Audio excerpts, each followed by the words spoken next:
Yes, I mean, familial Waldenström's has been a topic of great interest for our research group, as well as the NCI and the Icelandic research group.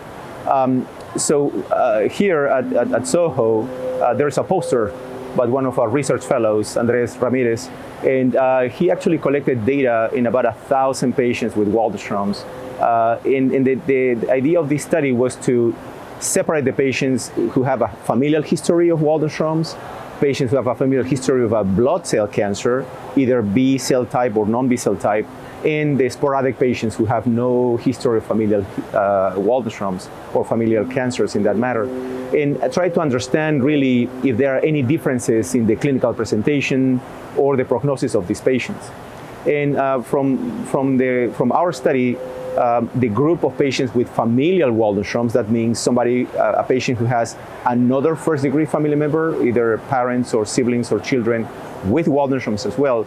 In those patients, there seems to be a higher risk of developing either Bing-Neel Syndrome, which is a condition in which the Waldenström's gains access into the central nervous system, or actually develop a complication called amyloidosis, which is a situation in which the free light chains kind of deposit in different parts of your organs, nerve endings, heart and kidney.